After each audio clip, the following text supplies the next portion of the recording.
Bharatiya Janata party देश का सबसे बड़ा राजनीतिक दल जो आज भारत पर शासन कर रहा है, लेकिन भारत पर शासन करने से पहले इस पार्टी ने एक ऐसे प्रदेश में मुकाम बनाया जिस प्रदेश का नाम है मध्य प्रदेश। और मध्य प्रदेश में भारतीय जनता पार्टी का संगठन कार्यकर्ताओं के दम पर आज एक ऐसे स्थान पर पहुंच चुका है जहां पर उसका कोई मुकाबला नहीं है।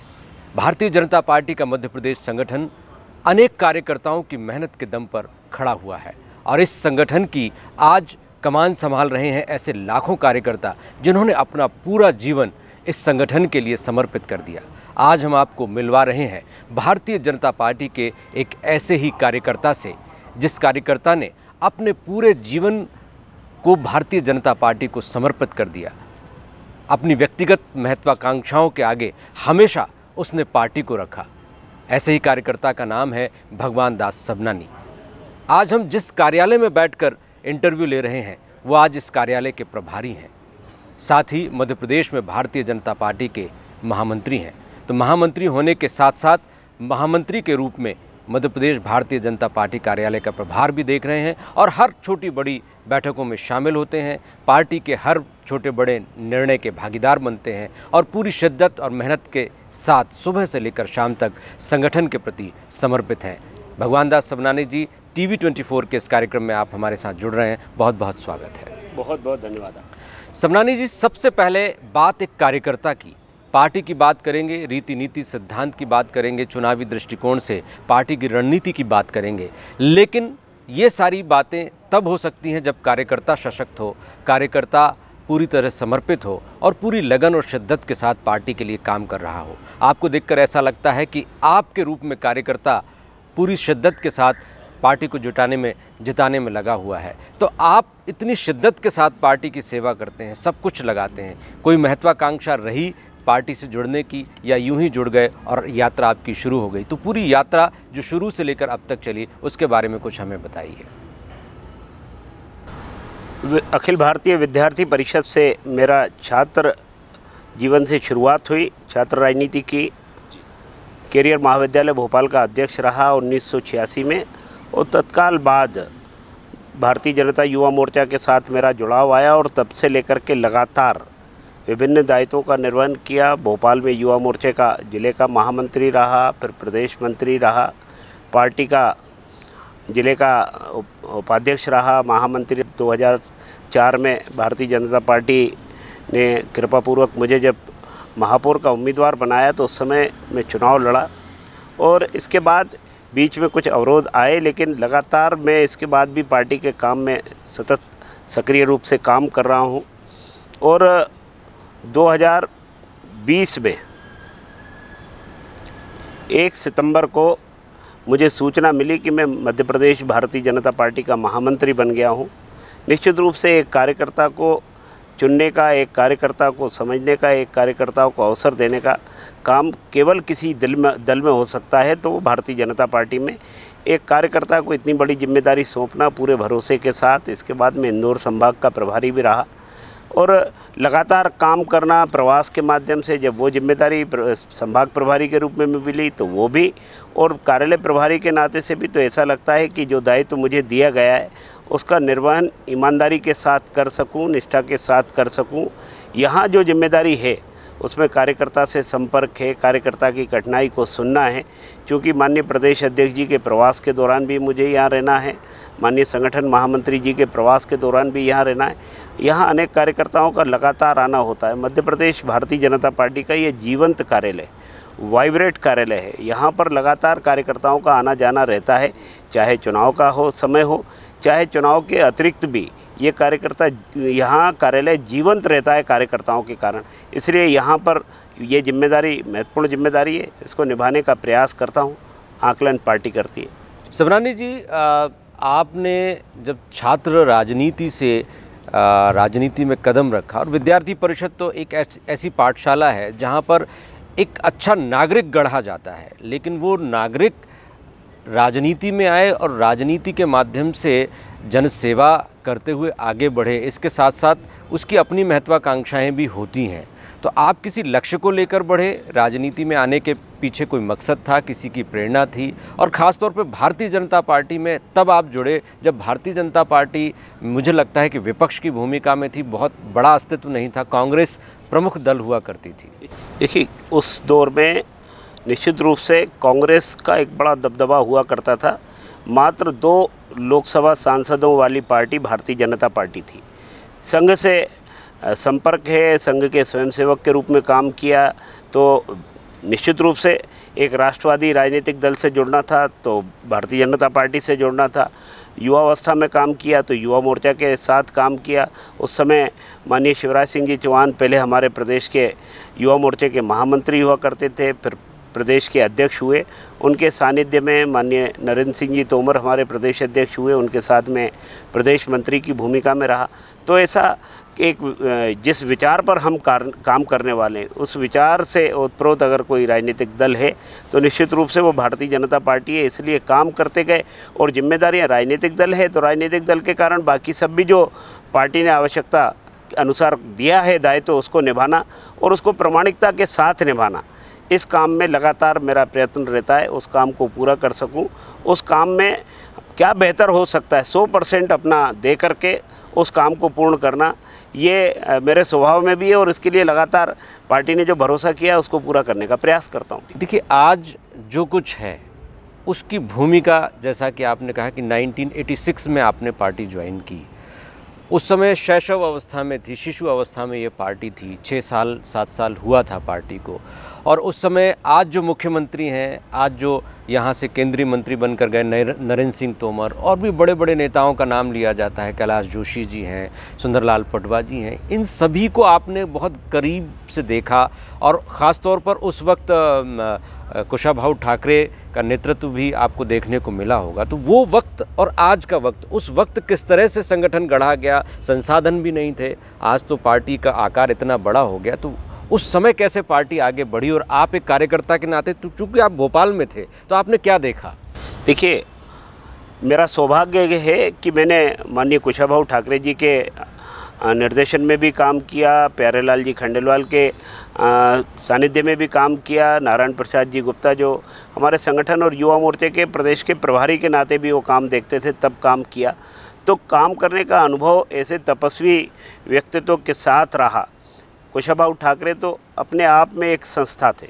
किस तरीके से कार्यकर्ता को गढ़ना, निश्चित रूप से परिवार छोटा था लेकिन ललक थी काम करने की, खूब मेहनत के साथ उस समय भी युवा मोर्चा काम करता था। तो जब अविभाजित मध्य प्रदेश, उस समय मध्य प्रदेश छत्तीसगढ़ एक था, तो उस समय के सब कार्यकर्ताओं से ऐसा मिलना, और आज मैं कह सकता हूं कि उस समय के युवा मोर्चा के कार्यकर्ताओं ने जितना परिश्रम और मेहनत की, उसके कारण आज चाहे प्रदेश में माननीय मुख्यमंत्री शिवराज जी हों, चाहे कैलाश विजयवर्गीय जी हों, नरेंद्र सिंह तोमर जी हों, प्रहलाद सिंह पटेल जी हों, ऐसे व्यक्तित्व मध्य प्रदेश में भी युवा मोर्चा के उस समय के साथी हैं, चाहे छत्तीसगढ़ में वहाँ ब्रजमोहन अग्रवाल जी हों, प्रेम प्रकाश पांडे जी हों, ऐसे अनेक कार्यकर्ता जो आज प्रथम पंक्ति के नेता माने जाते हैं, उन सब के साथ काम करने का अवसर मिला। तो मुझे लगा एक जिद हुआ करती थी कि कोई बड़ा परिवर्तन हम कर सकते हैं, और उस जिद के कारण बड़ी सी बड़ी हम कांग्रेस की कुरीति के खिलाफ लड़ना, उसके जो उस समय का उसका एटीट्यूड रहता था, उन लगातार सत्ता में रहने का उनका मद था,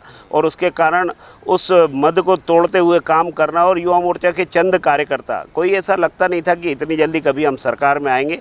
90 में पहली बार हमको अपनी सरकार माननीय सुंदरलाल पटवा जी के नेतृत्व में सरकार बनी, 2.5 साल की उस सरकार चली, 2.25 साल की।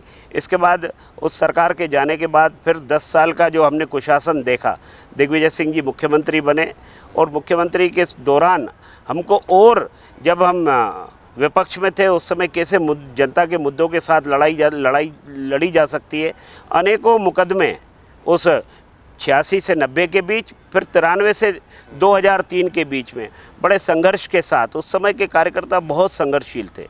और मैं तो 2002 में उस समय जब भारतीय जनता पार्टी का जिला अध्यक्ष बना, तो उस समय भी जो परिस्थितियां थी, ऐसा लगता था कि दिग्विजय सिंह जी जो बातें करते थे कि चुनाव मैनेजमेंट से जीता जाता है, तब भी भारतीय जनता पार्टी का कार्यकर्ता परिश्रम से चुनाव के परिणाम लाने के प्रयत्नों में जुटा रहता था। एक जिजीविषा, एक हिम्मत, एक हौसला कि नहीं, हम परिवर्तन करेंगे और ये जो सरकार की दुरावस्था है इसको कैसे बदला जा सकता है। सड़कों की बदहाल स्थितियाँ और बिजली के लिए कब बिजली आएगी कब जाएगी, ऐसे दौर में उस जनता के बीच में एक उम्मीद की किरण बताना कि भारतीय जनता पार्टी हमारे लिए कुछ बेहतर कर सकती है। और निश्चित रूप से पंडित दीनदयाल उपाध्याय जी के एकात्म मानव दर्शन से प्रेरित होकर के यह दल बना और उस पर काम करता है। तो आज सरकार में आने के बाद लगातार गरीब कल्याण के कार्यक्रम चलाना, समाज की अंतिम पंक्ति में बैठे व्यक्ति को कैसे हम और आगे बढ़ा सकते हैं, अपने साथ जोड़ सकते हैं, ये प्रयत्न लगातार होता रहा। और आज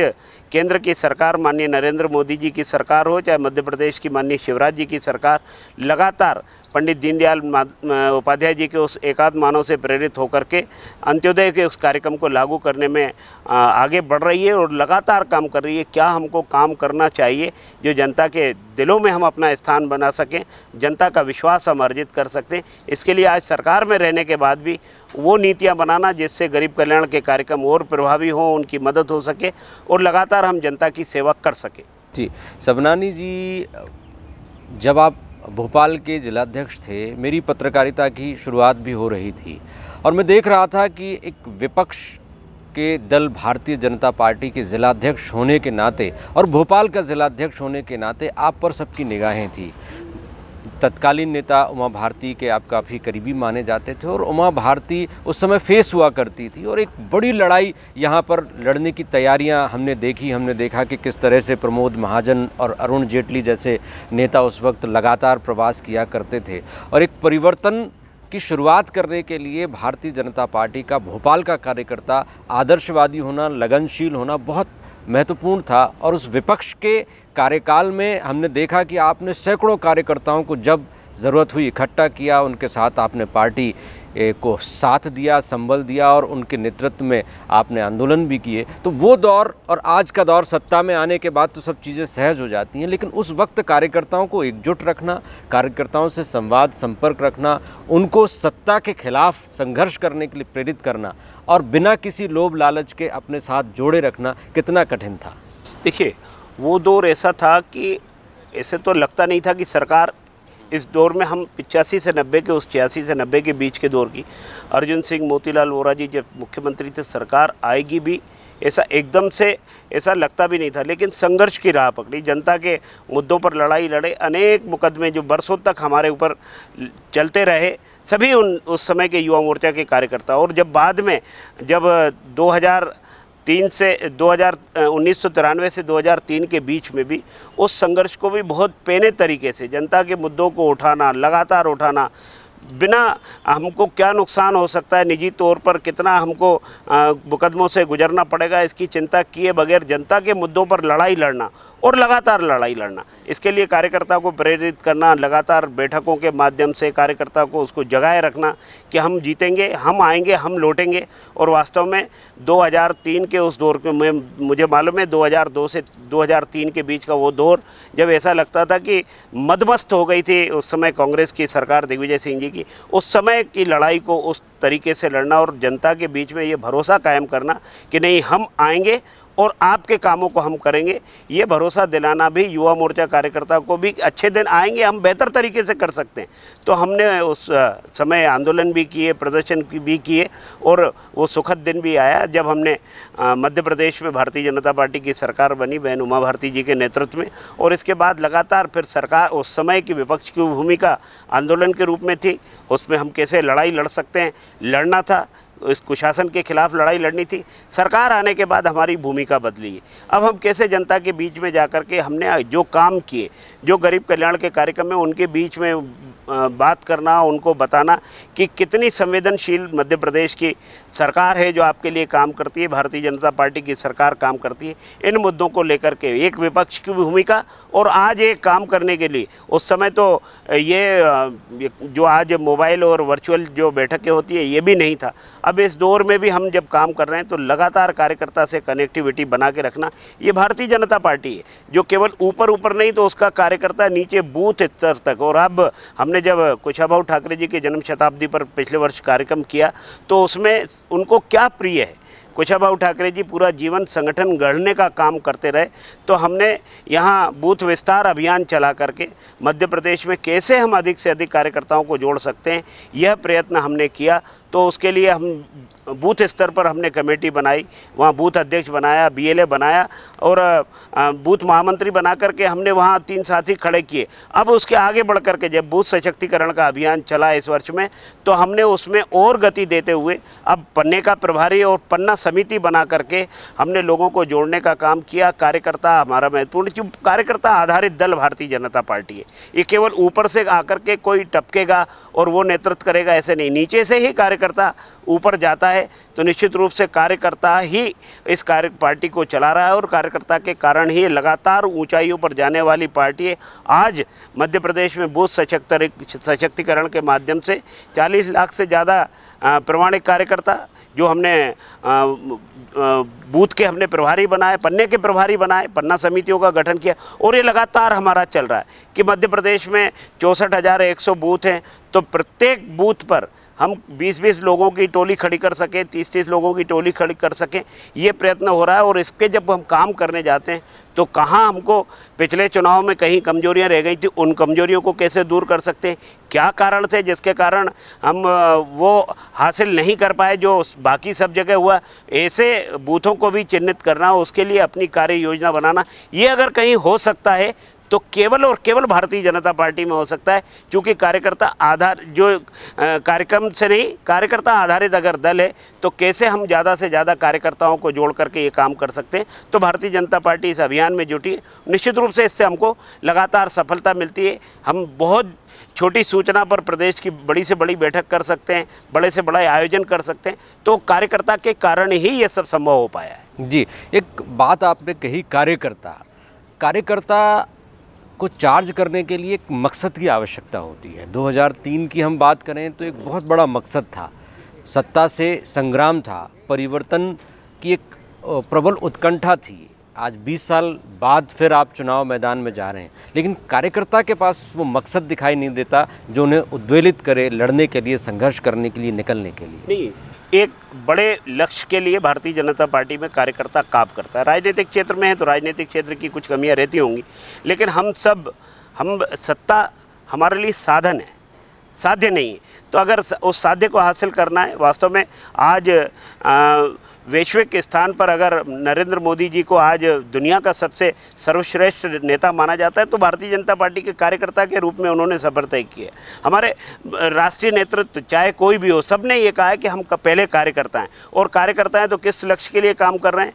पंडित दीनदयाल उपाध्याय जी ने हमको क्या बताया, डॉक्टर श्यामा प्रसाद मुखर्जी जी का बलिदान क्यों हुआ, इन सब चीज़ों को लेकर के कि राष्ट्र प्रथम है, सदैव प्रथम है, इस उद्देश्य के साथ हम जब सब लोग काम करते हैं तो फिर उसमें लगता है ये जोश, आपको ऐसा लगता होगा, लेकिन जोश कार्यकर्ताओं में है। जब भी चुनाव का समय आएगा, भारतीय जनता पार्टी का कार्यकर्ता पूरे उमंग और उत्साह के साथ पार्टी को विजयी बनाने के लिए जुटेगा और 2023 और 24 के चुनाव में भी आपको इसके प्रमाण मिलेंगे। देखिए भगवान दास जी, भारतीय जनता पार्टी को सत्ता में लाने का एकमात्र श्रेय किसी को जाता है तो कार्यकर्ता को। नेतृत्व निश्चित रूप से एक अहम भूमिका निभाता है। आप संगठन में एक महत्वपूर्ण पद पर हैं, प्रदेश महामंत्री, और प्रदेश कार्यालय का आपके ऊपर दायित्व है। जैसा कि आपने कहा कि कार्यकर्ता यहाँ बड़ी उम्मीदों से आता है। आज कार्यकर्ता यदि उपेक्षित महसूस करे, उसे कोई काम पड़े, उसे शासन से किसी तरह की कोई अपेक्षाएं हैं, तो वो कार्यालय कैसे आए, किन लोगों से मिले, कैसे वो अपनी उम्मीदों को सामने रख सकता है, और क्या गारंटी है कि कार्यकर्ता जिसने मेहनत की है उसका काम होगा। इसके लिए कोई व्यवस्था यहाँ पर पार्टी कार्यालय में बनाई है आपने? देखिए पार्टी का सिस्टम है, पार्टी एक पद्धति पर काम करती है। जिलाध्यक्ष है तो ज़िले में वहाँ समस्या हल हो सकती है, ज़िले का प्रभारी ये प्रवास कर जाता है, उसको ये अधिकार है। हमारा प्रभारी मंत्री है वो वहाँ उपस्थित है, संभाग प्रभारी के नाते हमारे एक जो व्यवस्था है उस पर काम करती है। बावजूद इसके अगर कोई कार्यकर्ता भोपाल भी आता है तो भोपाल में चाहे मेरी भूमिका हो, कार्यालय मंत्री जी की भूमिका हो, हर एक कार्यकर्ता की बात सुनना, उसकी क्या मदद हो सकती है, यथा योग्य मदद करने का प्रयास सदैव हम लोग करते हैं, ताकि यहाँ कोई कार्यकर्ता आए तो जिस उम्मीद के साथ वो इतनी दूरी तय करके यहाँ आता है तो उसकी मदद हो सके। ये प्रयास सदैव हमारा रहता है और उसमें हमको सफलता भी मिलती है। आज जिस कार्यालय में हम बैठे हैं सबनानी जी, वो कार्यालय अस्थायी कार्यालय है। हालांकि ये भी एक भव्य रूप ले चुका है, लेकिन जिस स्थायी कार्यालय में पार्टी ने अपनी भूमिका का निर्वहन पूरी जिम्मेदारी के साथ शुरू किया था, वो आज धराशायी हो चुका है। वहाँ एक नया निर्माण हो रहा है। तो इस अस्थायी कार्यालय में एक स्थायी सरकार की उम्मीद आप कैसे कर रहे हैं और इस कार्यालय की इसमें क्या भूमिका रहने वाली है? देखिए, वह कार्यालय बना उस समय की आवश्यकता थी। 25-30 साल की योजना के हिसाब से कार्यालय बनता है। उस समय पार्टी के अंदर दायित्व छोटे थे, काम कम था। वो कार्यालय चलते चलते इस समय तक आ गया। आज ज़रूरतें बढ़ रही हैं, नया स्थान की आवश्यकता है, बड़े स्थान की आवश्यकता है।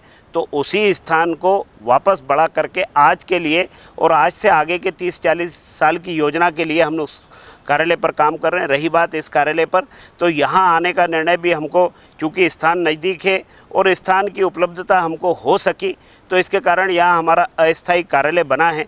निश्चित रूप से जिस समय उस कार्यालय का काम पूरा होगा, भारतीय जनता पार्टी का कार्यालय अपने उसी स्थान पर जाकर के काम शुरू करेगा। यहाँ पर जो सकारात्मक ऊर्जा है, निश्चित रूप से यहाँ चाहे माननीय मुख्यमंत्री जी आते हैं, शिवराज सिंह जी चौहान, तो वो कहते हैं कि एक सकारात्मक ऊर्जा है। हमारा कार्यालय अस्थायी होगा। लगातार माननीय प्रदेश अध्यक्ष जी, माननीय विष्णुदत्त शर्मा जी, संगठन महामंत्री जी हितानंद जी यहाँ बैठते हैं, कार्यकर्ताओं से मिलते हैं। तो ये जो अस्थायी कार्यालय जरूर होगा, लेकिन और मजबूत सरकार देने वाला ये कार्यालय सिद्ध होगा। आप देख लीजिएगा, नवंबर में जब चुनाव होंगे, दिसंबर के जब परिणाम आएंगे, तो ये अस्थायी कार्यालय जरूर है, लेकिन और मजबूत सरकार देने वाला ये कार्यालय सिद्ध होने वाला। पर इस कार्यालय में आप बैठकर इतना बड़ा दावा कर रहे हैं, लेकिन कई वरिष्ठ कार्यकर्ताओं के बीच में बयान आए, कहीं ना कहीं उन्हें ऐसा लग रहा है कि जो जिम्मेदार कार्यकर्ता हैं, वरिष्ठ कार्यकर्ता हैं, जो योग्य कार्यकर्ता हैं, पार्टी उनको पर्याप्त महत्व नहीं दे रही, उनके क्षमताओं का उपयोग नहीं हो पा रहा है। पार्टी का कोई भी कार्यकर्ता जो इस समय सक्षम है काम करने के लिए शारीरिक रूप से, उसका उपयोग होता ही है, पार्टी में वो काम करता ही है। और उससे काम करना है, बातचीत करना है, ये लगातार पार्टी का नेतृत्व, चाहे हमारा राष्ट्रीय नेतृत्व मध्य प्रदेश को जो देखता है उनकी चर्चा होती है, प्रदेश का नेतृत्व उनसे चर्चा करता है। लगातार हमारा कोई भी नेता जब प्रवास पर जाता है किसी भी ज़िले में, तो वो उसके योजना में ही एक होता है कि वहाँ के वरिष्ठ कार्यकर्ताओं से मिलना, उनके अनुभव का लाभ और क्या मिल सकता है, ये प्रयास होता है। इसलिए वरिष्ठों का होश और युवाओं का जोश, इसको मिलाकर ही पार्टी आज बढ़ती है। पार्टी में जड़ता नहीं है। दूसरे दलों में देखते हैं 75+ के लोग आज भी वही हैं और नयों को स्थान नहीं मिलता। ये भारतीय जनता पार्टी है जिसमें मंडल से लेकर जिला और प्रदेश पदाधिकारी तक, प्रदेश अध्यक्ष तक नौजवान और युवा हैं।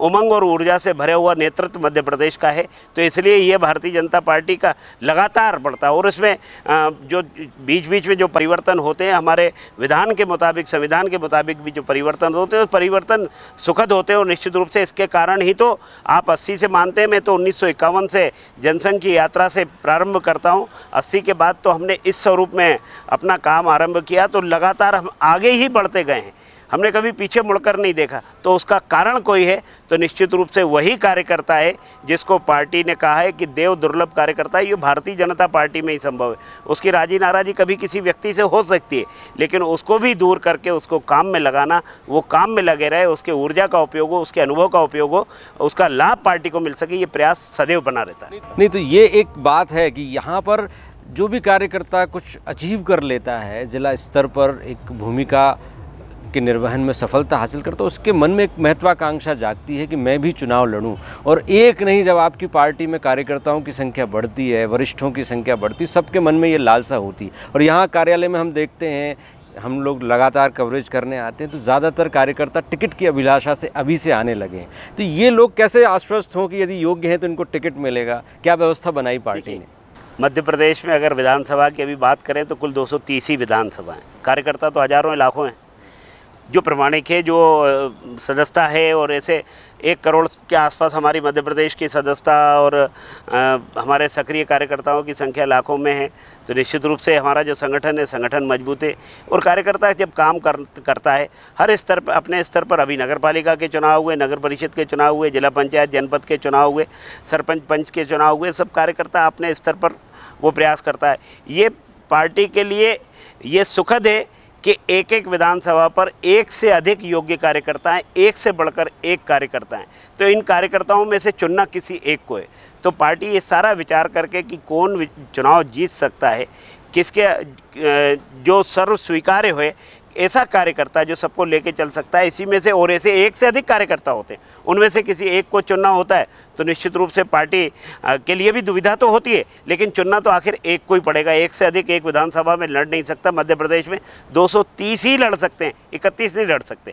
तो इसलिए उन कार्यकर्ताओं के लिए ये निश्चित रूप से, इसलिए तो पार्टी का नेतृत्व यहाँ बैठता है, हमारी कोर कमेटी है, हमारी चुनाव समिति है, ये सारा विचार करके बेहतर से बेहतर कार्यकर्ता का चयन करके उसको अवसर देती है। इसलिए लगातार सरकार भी बनती है।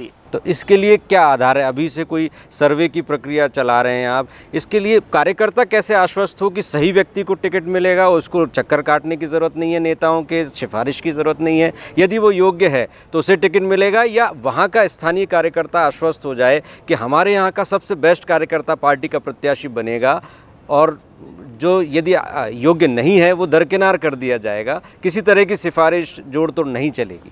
ये मैं प्रदेश नेतृत्व की तरफ से ये तो आश्वस्त कर सकता हूँ कि जो योग्य कार्यकर्ता है, जो जीतने की क्षमता रखने वाला कार्यकर्ता है, निश्चित रूप से पार्टी उस नाम पर विचार करेगी। हाँ, आज उसको ये नहीं बताया जा सकता है क्योंकि चुनाव में अभी समय है, लेकिन हमारे पास अपना नेटवर्क, भारतीय जनता पार्टी का नेटवर्क जब बूथ तक है, तो हमको फिर किसी और दीगर से बात करने की ज़रूरत नहीं है। वही हमारा सबसे बेहतर सर्वे करता होगा, वो बताएगा ये कार्यकर्ता बेहतर हो सकता है, इसको अवसर मिलना चाहिए। कार्यकर्ता खुद बोलता है कि यह कार्यकर्ता को अवसर मिलेगा तो बेहतर होगा। और पार्टी भी बाकी जो आकलन करती है, बाकी भी जो आज के आवश्यकताओं के अनुसार जो सर्वे होता है, वो सब होकर के जब आता है तो बेहतर कार्यकर्ता, बेस्ट कार्यकर्ता को, जिसको चुनाव लड़ा करके, क्योंकि 1 से बढ़कर 1 अच्छे कार्यकर्ता हैं, लेकिन टिकट एक को मिलना है तो उसमें से पार्टी तय करती है, और पार्टी तय करती है तो सब उसको स्वीकार करते हैं। ये भारतीय जनता पार्टी में ही है कि उसमें लगभग कार्यकर्ता सहमत होते हैं। इक्का दुक्का कहीं ऐसी घटनाएं होती होंगी, लेकिन इक्का दुक्का कार्यकर्ताओं को छोड़ करके शेष सारे कार्यकर्ता उस पार्टी के दिए हुए प्रत्याशी को जिताने के लिए, क्योंकि उसका जीतना ही खुद का जीतना मान करके कार्यकर्ता काम में लग जाता है। कई वरिष्ठ कार्यकर्ता छोड़कर कांग्रेस चले गए। कांग्रेस दावा भी कर रही कि बहुत लोग ऐसे हैं जो कांग्रेस में आना चाहते हैं। अभी आप जिस कार्यालय के प्रभारी हैं उसमें एक फ़ोटो ऐसी भी लगी है जो मध्य प्रदेश के अध्यक्ष रह चुके हैं लेकिन आज पार्टी में नहीं है। तो क्या ये पार्टी के लिए दुविधा की, विडंबना की या चिंतन की ज़रूरत नहीं महसूस कराता? देखिए, एक जिनकी फ़ोटो लगी हुई है, 3 बार विधायक बने, 3 बार पार्लियामेंट के लोकसभा के सांसद बने, 2 बार राज्यसभा के सदस्य बने, और पार्टी के प्रदेश अध्यक्ष, तमाम पदों के बाद इसके बाद क्या चाहिए होता है? तो कहीं ना कहीं तो आखिर आकर रुकना ही पड़ेगा। इसके बाद सब कुछ तो नहीं मिल जाता। तो ऐसा मानना चाहिए कि हम बाकी भी नए कार्यकर्ताओं को अवसर दें। तो इसके कारण ऐसी कुछ घटनाएं होती है, लेकिन भारतीय जनता पार्टी ऐसी है जिसमें ये घटनाएं कुछ होती हैं बाकी दलों की तुलना में। एक और बात यहाँ पर आती है कि भारतीय जनता पार्टी एक ऐसा संगठन बन चुका है जिसका पूरी दुनिया में एक अलग स्थान है, लेकिन मध्य प्रदेश की जहाँ तक बात करें तो मध्य प्रदेश में अब विपक्षी दल ये आरोप लगाने लगे हैं कि भारतीय जनता पार्टी एक हाईटेक इवेंट वाली पार्टी बन गई है। अब वो संगठन वाली बात नहीं रही, बस ये सब भोजन वीसी विश्राम वाली पार्टी बन गई है। ना, ये बिल्कुल गलत आरोप है। निश्चित रूप से आज भी लगातार कार्यकर्ता से संपर्क करना, कार्यकर्ता के आधार पर कार्यक्रम करना, ये हमारे मूल में है और इसको कभी छोड़ा नहीं है। आज की ज़रूरतें, आज की आवश्यकता और जिस तेज़ गति के साथ काम चल रहा है, तो उसमें बाकी संसाधनों का उपयोग हमको कहीं कहीं करना होता है, लेकिन करने वाला कार्यकर्ता ही है। भारतीय जनता पार्टी का कार्यकर्ता ही इस काम को करता है, ये मानिए, क्योंकि उसके ही इर्द गिर्द सारा कुछ होता है। वो कार्यकर्ता ही निर्धारित करता है, वही कार्यकर्ता तय करता है। उसके कारण ये कार्यक्रम संभव हो पाते हैं। और बड़े बड़े कार्यक्रम, जिसको आप इवेंट कहते हैं, पार्टी का कार्यकर्ता करता है। 1000 कार्यकर्ताओं की अगर बैठक होती है तो भारतीय जनता पार्टी में ही संभव है कि इतनी व्यवस्थित और अनुशासित तरीके से प्रदेश की वृद्ध कार्य समिति की जब बैठक होती है तो कार्यकर्ता वहाँ उपस्थित होकर के अपनी न केवल भागीदारी करता है, पूरा समय बैठता है। किसी और दल में ये संभव भी नहीं, पर उस तरह की भीड़ अब पार्टी कार्यालय में दिखाई नहीं देती। जैसा लोग कहते हैं कि कांग्रेस में इस वक्त ज़्यादा भीड़ है। कार्यकर्ता को भीड़ के रूप में नहीं देखा। पार्टी का कार्यकर्ता है, उसकी तपस्या से ही पार्टी लगातार चुनाव जीतती है और कार्यकर्ता को जब आना होता है उसके लिए कोई मनाही नहीं है। कार्यकर्ता आता है, अपने काम भी लेकर के आता है, यूं भी उसका संपर्क देता है। मैंने कहा कोई जीवंत कार्यालय अगर किसी राजनीतिक पार्टी का मिलेगा तो भारतीय जनता पार्टी का मिलेगा, जहां लगातार कार्यकर्ताओं का आना जाना बना रहता है। अब इंटरव्यू के अंतिम चरण में एक दो सवाल और आपसे लेंगे। भगवान दास सबनानी मध्य प्रदेश के एक ऐसे राजनेता हैं जिसने भारतीय जनता पार्टी को बिल्कुल शुरुआती अवस्था से इस अवस्था तक पहुंचते हुए देखा है और उनकी अपनी एक राजनीतिक सोच है, समझ है। एक कार्यकर्ता के नाते, एक नेता के नाते वो बहुत कुछ दृष्टि रखते हैं भविष्य को देखने की। तो भगवान दास जी, एक व्यक्ति के रूप में क्या वास्तव में आपको लगता है कि भारतीय जनता पार्टी में सब कुछ ठीक चल रहा है और भारतीय जनता पार्टी ही सरकार बना रही है? भारतीय जनता पार्टी में सब कुछ ठीक ठाक है और 2023 के नवंबर में होने वाला मध्य प्रदेश का चुनाव भारतीय जनता पार्टी के लिए सारे कीर्तिमान ध्वस्त करते हुए आगे बढ़ेगा। एक बड़े लक्ष्य को हासिल करने के लिए कार्यकर्ता नीचे उतर गया है। जहां लड़ाई होनी है, अर्थात जहां कार्यकर्ता मतदाता के बीच में जाने वाला है वो बूथ है और भारतीय जनता पार्टी का कार्यकर्ता बूथ स्तर के कार्यक्रमों के साथ लग गया है। इसलिए कार्यकर्ता ही वापस उस स्थिति को लाएगा जब मध्य प्रदेश में भारतीय जनता पार्टी की सरकार लगातार 5वीं बार बनेगी और मध्य प्रदेश में फिर से कमल खिलता हुआ दिखेगा। तो इसकी जो क्रेडिट मिलेगा वो सरकार को मिलेगा या संगठन को मिलेगा? देखिए, सरकार भी संगठन की है, भारतीय जनता पार्टी की सरकार है। इसलिए संगठन के मुखिया के रूप में भी, संगठन के मुखिया के रूप में भी, सरकार के मुखिया के रूप में भी कुल मिलाकर के सभी को श्रेय जाता है, क्योंकि वहाँ बैठा भी कार्यकर्ता है, उसकी जवाबदारी इस रूप में होगी। यहाँ बैठा भी कार्यकर्ता है, इसकी जवाबदारी है। कुल मिला के दोनों में कोई अंतर नहीं, दोनों एक हैं। भूमिकाएं अलग अलग अपने काम के दायरे से हो सकती है, दृष्टि से हो सकती है। इसलिए भारतीय जनता पार्टी का कार्यकर्ता एकजुट होकर के कांग्रेस का मुकाबला करेगा और मध्य प्रदेश में भारतीय जनता पार्टी की लोकप्रिय सरकार फिर से बनाएगा। आखिरी सवाल, भगवान दास सबनानी सहित पार्टी का वो कार्यकर्ता जो किसी न किसी पद पर बैठा हुआ है, क्या वो टिकट की उम्मीद कर सकता है? देखिए, ये निर्धारण करने का अधिकार पार्टी के नेतृत्व को है कि किस कार्यकर्ता को कहाँ उपयोग करना। तो निश्चित रूप से हमारे कार्यकर्ता संगठन से सरकार में गए हैं, सरकार से संगठन में आए। इस रूप में जहां पार्टी को आवश्यकता लगेगी, जिस कार्यकर्ता की जहां आवश्यकता लगेगी, उसका उपयोग भारतीय जनता पार्टी का नेतृत्व करेगा और ये सब चीज़ें नेतृत्व के हाथ होंगी, क्योंकि नेतृत्व को ही उस कार्यकर्ता के बारे में निर्धारण करने का अधिकार है। जी, तो यही एक अच्छे कार्यकर्ता की पहचान है कि वो अपनी सारी जिम्मेदारी पार्टी को दे दे, नेतृत्व को दे दे और अपनी भूमिका को अच्छे ढंग से निभाए। यही सूत्र वाक्य नरेंद्र मोदी का था कि कुछ बनने का मत सोचिए, कुछ करने का सोचिए, और यही सूत्र वाक्य है मध्य प्रदेश भारतीय जनता पार्टी के प्रदेश महामंत्री भगवान दास सबनानी का। इसलिए वो आज एक अच्छी भूमिका के साथ एक बड़े पद में अपने आप को जस्टिफाई करने में अब तक कामयाब होते हुए दिखाई दे रहे हैं। भगवान दास सबनानी जी, आपके राजनीतिक भविष्य के लिए हम बहुत बहुत शुभकामनाएं व्यक्त करते हैं। आपने हमसे बात की, बहुत बहुत धन्यवाद। अतुल जी, बहुत बहुत धन्यवाद, बहुत धन्यवाद आपका।